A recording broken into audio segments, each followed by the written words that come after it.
मध्य प्रदेश में अक्सर आरक्षण की बातें होती हैं।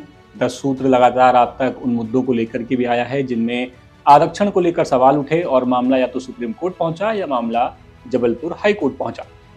अब ये सारी बातें एक तरफ हैं, ये आपने जो अभी तक आपने आरक्षण से जुड़े हुए केस सुने या जितने भी आपने अभी तक केस स्टडीज देखी हैं वो ज़्यादातर ओबीसी आरक्षण को लेकर के है कि ओबीसी आरक्षण 14% होना चाहिए या फिर 27% होना चाहिए।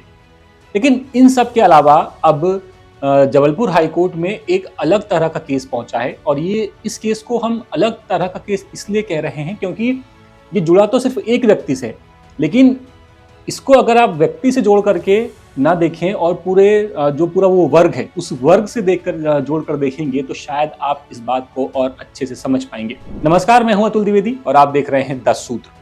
दरअसल मामला ये है कि मध्य प्रदेश हाई कोर्ट की जबलपुर जो मुख्य पीठ है वहां पर एक मामला पहुंचा है। व्यक्ति का नाम है विश्वनाथ साह, शाह नहीं साह। ये गौंड जनजाति के हैं और इन्होंने एक याचिका लगाई है और ये आरोप लगाया है कि उनका जो गौंड जाति का सर्टिफिकेट है वो निरस्त कर दिया गया है और इसी को लेकर जबलपुर हाई कोर्ट ने राज्य सरकार को नोटिस जारी किया है और उनसे पूछा है कि क्या एक ही देश में अगर प्रदेश बदल जाता है तो क्या आरक्षण का लाभ भी बदल जाता है, क्या आरक्षण फिर उस व्यक्ति को मिलना चाहिए या नहीं मिलना चाहिए। इसी को लेकर जो जबलपुर हाई कोर्ट के जो मुख्य न्यायाधीश है उन्होंने एक नोटिस जारी किया है। उनकी जो बेंच है उस बेंच ने नोटिस जारी किया है और इसमें आपको एक बात बता दें कि जो व्यक्ति हैं जिनका नाम विश्वनाथ शाह है, इन्होंने ये कहा है अपनी याचिका में कि इनके जो पिता हैं वो बिहार के रहने वाले थे, बिहार के सीवान के, और वहां से फिर वो मजदूरी करने के लिए जबलपुर पहुंचे। जब वो जबलपुर आए तो वहां पर विश्वनाथ का जन्म हुआ और विश्वनाथ ने जबलपुर से ही अपनी पूरी पढ़ाई पूरी की है, पूरी स्कूलिंग कॉलेज सब उनका वहीं से हुआ है।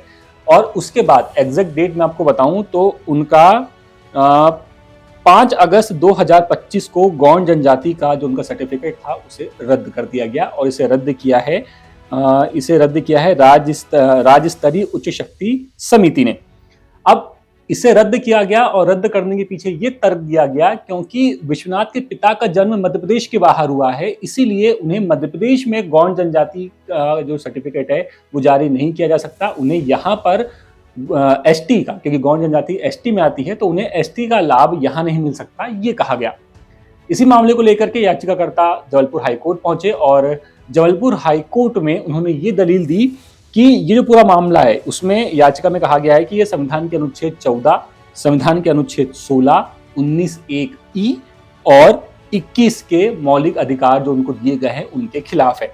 और ये अपील की गई है कि हमारा संविधान ये कहता है कि कोई भी नागरिक देश के किसी भी हिस्से में परमानेंट या फिर अस्थायी तौर पर रह सकता है, ये संविधान उन्हें छूट देता है। और इसी को लेकर के जो हमारे जो जबलपुर हाईकोर्ट के मुख्य न्यायाधीश हैं सचदेवा जी और जो उनकी डिविजनल बेंच है उसने ये नोटिस जारी किया है राज्य सरकार को, उनसे जवाब मांगा है। अब इसमें लेकिन एक बड़ा मामला हम आपको बता दें कि अब उनको जवाब तो देना है 2 हफ्ते में और इस मामले की पूरी सुनवाई, अगली सुनवाई जो होगी वो होगी 3 दिसंबर को। लेकिन इसके पहले सुप्रीम कोर्ट में भी इस तरह के मामले आ चुके हैं और सुप्रीम कोर्ट भी ऐसे मामलों पर अपना जजमेंट दे चुका है।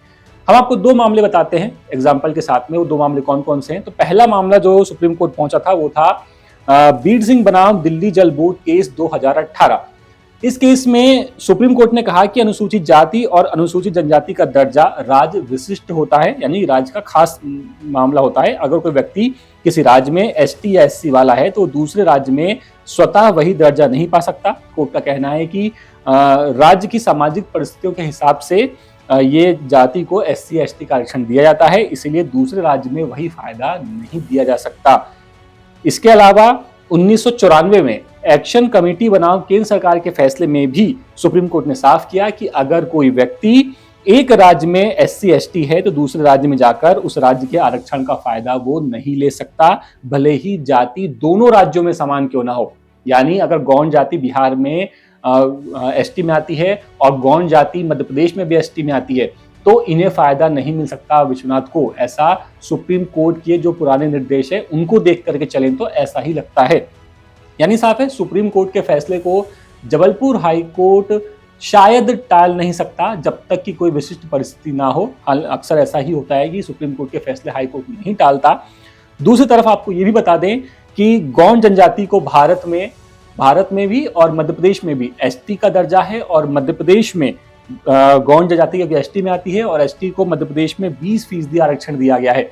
यानी अब अगली सुनवाई मामले की भले 3 तारीख को होनी है, 3 दिसंबर को होनी है, और हाईकोर्ट ने राज्य सरकार से जवाब मांगा है कि आप जवाब दीजिए कि जब देश एक है और अगर व्यक्ति एक राज्य से दूसरे राज्य जाता है तो उसका आरक्षण का लाभ उससे क्यों छीना जाए, या फिर उसको उसकी जाति क्या वो जाति नहीं रह जाती जो इस प्रदेश में है।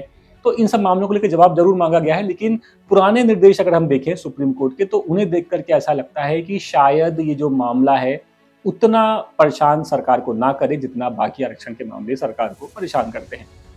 फिलहाल इस खबर में इतना ही। ये पूरी खबर जबलपुर से हमारे विशेष संवाददाता नील तिवारी लेकर के आए थे।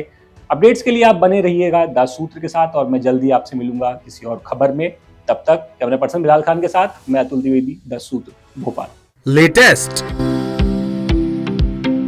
इन्वेस्टिगेटिव और इन डेप्थ खबरें देखने के लिए ज्वाइन कीजिए द सूत्र का व्हाट्सएप चैनल, सब्सक्राइब कीजिए यूट्यूब चैनल, लाइक कीजिए फेसबुक पेज और पढ़ते रहिए www.daसूत्र।